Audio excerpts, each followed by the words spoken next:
ฮัลโหลสบายดีทุกคนมื้อนี้แม่บ้านจะมาบอกสูตรวิธีเฮ็ดมะขามกวนสูตรบ้านๆง่ายๆกินเองเฮามาเบิ่งเครื่องประกอบหลักๆแม่บ้านจะใส่มะขามที่ว่าเขาแกะเปลือกออกนี่ประมาณ1ถุงกับ400 กรัมแล้วน้ำตาลอ้อยหรือว่าน้ำตาลปี๊บ340 กรัมแล้วก็มีน้ำธรรมดา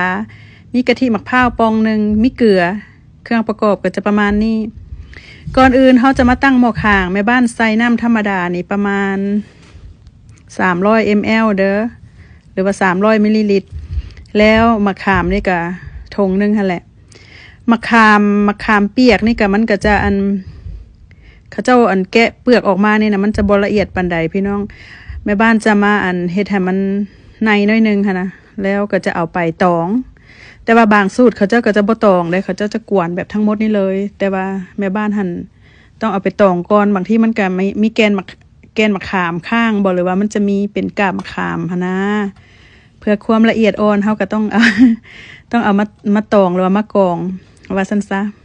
ก็คือว่าละสูตรไผ่สูตรแล้วแต่ว่าส่วนหลายแล้วเขาก็จะตองนี่แหละเนาะจะเพื่อว่าเขาจะบ่ให้มันมีกากมีเกลือนมีแกนอีกอย่างนะเขาก็จะมาใส่เนื้อกองมาตองแบบนี้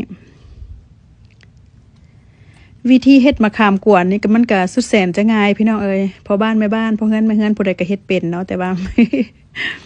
มันก็จะใช้เวลาน้อยนึงเวลาเฮากวนนี่นะมันจะเป็นแบบนั้นได้เห็นว่ามันจะเป็นกาบเป็นกาบเป็นเยื่อแบบนี้เนี่ยเฮาก็จะบ่เอาแต่ว่าอันนี้หั่นเวลาเฮาเฮ็ดแกงปลาแกงหยังแกงส้มแกงหยังเฮาสามารถเอาอันเยื่อมันนี่นะเยื่อมะขามนี่ไปใส่ได้เด้อเฮาบ่ต้องทิ่ม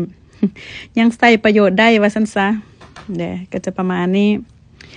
หลังจากที่ว่าตองเรียบร้อยแล้วขั้นตอนต่อไปเขาก็จะเอาไปกวนกันโดนแม่บ้านก็จะเฮ็ดกินเท่านึงพี่น้องเอ๋ยค่อยมักกินมะขามกวนหลังจากนั้นเขาก็หมกขางเก่านี่แหละเขาก็จะบ่ล้างแม่บ้านก็จะมาเอาที่ว่ามะขามเขาไปตองแล้วหั่นเอามาใส่เลย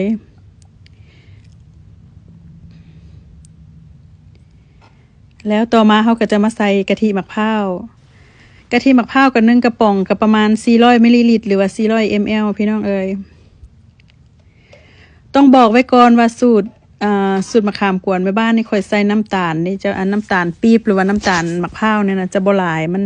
รสชาติมันจะออกเอาส้มนิดนึงมันจะบ่หวานพิลึกค่ะนะคันถ้าว่าพวกเจ้ามักหวานก็สามารถเติมน้ำตาลได้เด้อเติมน้ำตาลน้ำอ้อยอย่างได้แล้วแต่ความมัก เฮาก็จะค่อยๆกวนไปเดแม่บ้านใส่น้ำตาลอ้อยหรือว่าน้ำตาลปี๊บนี่ประมาณ340 กรัมถุงนึงนี่แหละหรือว่าพวกเจ้ามีน้ำตาลธรรมดาน้ำตาลทรายขาวหันก็ใส่ได้แล้วเฮาก็จะค่อยๆกวนไปเฮ็ดไฟอ่อนเด้อเฮาจะบ่เฮ็ดไฟแห้งคันถ้าหากเฮาเฮ็ดไฟแห้งแล้วมันจะไหม้จะไหม้หม้อได้จะใช้เวลาเอาโดนเติบเป็นชั่วโมงพุ่นแหละ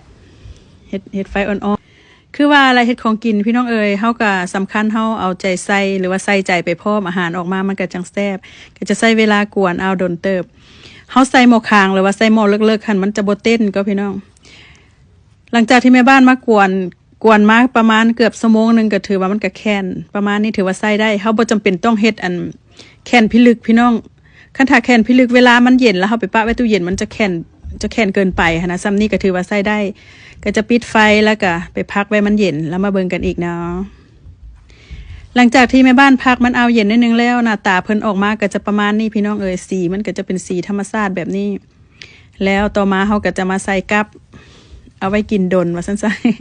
ๆเฮาจะทาข้าวจีก็ได้หรือว่าเฮาจะเอาไปป่นกับน้ำซอสที่ว่าเฮากับสปริงโรลหรือว่ากับยอขาวยอหยังก็ได้หมดเด้อพี่น้องคือแม่บ้านเว้ามาข้างเทิงหั่นล่ะพี่น้องเอ๋ยสูตรนี้มันจะบ่หวานปานใดเด้อมันจะเอาออกส้มหลายเติบคันถ้าว่า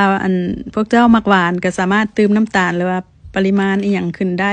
เติมอีกได้โอเคหลังจากนั้นเฮาก็มาตักใส่กาบแบบนี้แล้วก็เอาไว้ในตู้เย็นหรือว่าจะเป็นอุณหภูมิธรรมดาก็ได้ไว้กินได้หลายเดือน